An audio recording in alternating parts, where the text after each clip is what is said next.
महाभारत का भयंकर युद्ध चल रहा था। लड़ते लड़के अर्जुन रणक्षेत्र से दूर चले गए थे। अर्जुन की अनुपस्थिति में पांडवों को पराजित करने के लिए द्रोणाचार्य ने चक्रव्यूह की रचना की। अर्जुन पुत्र अभिमन्यु चक्रव्यूह भेदने के लिए उसमें घुस गया। उसने कुशलतापूर्वक चक्रव्यूह के 6 चरण भेद लिए, लेकिन 7वें चरण में उसे दुर्योधन, जयद्रथ आदि 7 महारथियों ने घेर लिया और उस पर टूट पड़े। जयद्रथ ने पीछे से निहत्थे अभिमन्यु पर जोरदार प्रहार किया। वह वार इतना तीव्र था कि अभिमन्यु उसे सहन नहीं कर सका और वीरगति को प्राप्त हो गया। अभिमन्यु की मृत्यु का समाचार सुनकर अर्जुन क्रोध से पागल हो उठा। उसने प्रतिज्ञा की कि यदि अगले दिन सूर्यास्त से पहले उसने जयद्रथ का वध नहीं किया तो वह आत्मदाह कर लेगा। जयद्रथ भयभीत होकर दुर्योधन के पास पहुंचा और अर्जुन की प्रतिज्ञा के बारे में बताया।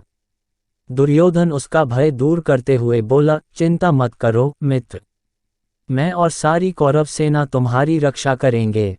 अर्जुन कल तुम तक नहीं पहुंच पाएगा, उसे आत्मदाह करना पड़ेगा। अगले दिन युद्ध शुरू हुआ।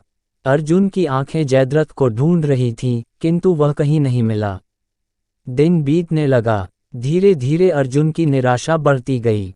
यह देख श्री कृष्ण बोले, पार्थ, समय बीत रहा है और कौरव सेना ने जयद्रथ को रक्षा कवच में घेर रखा है। अतः तुम शीघ्रता से कौरव सेना का संहार करते हुए अपने लक्ष्य की ओर बढ़ो। यह सुनकर अर्जुन का उत्साह बढ़ा और वह जोश से लड़ने लगे। लेकिन जयद्रथ तक पहुंचना मुश्किल था। संध्या होने वाली थी। तब श्री कृष्ण ने अपनी माया फैला दी। इसके फलस्वरूप सूर्य बादलों में छिप गया और संध्या का भ्रम उत्पन्न हो गया। संध्या हो गई है और अब अर्जुन को प्रतिज्ञावश आत्मदाह करना होगा, यह सोचकर जयद्रथ और दुर्योधन खुशी से उछल पड़े।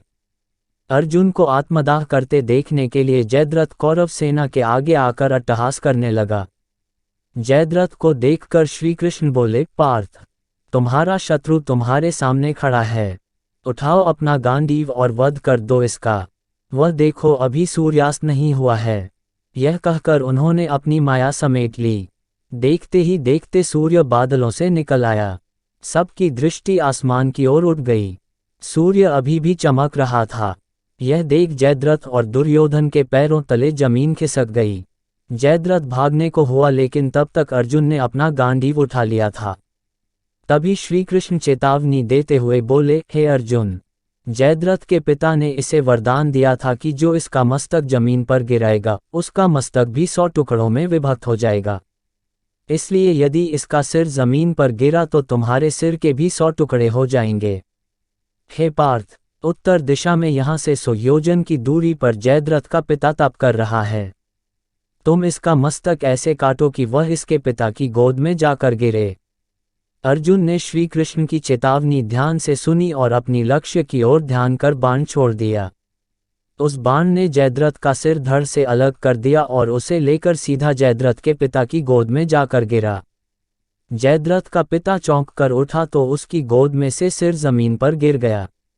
सिर के जमीन पर गिरते ही उनके सिर के भी 100 टुकड़े हो गए। इस प्रकार अर्जुन की प्रतिज्ञा पूरी हुई।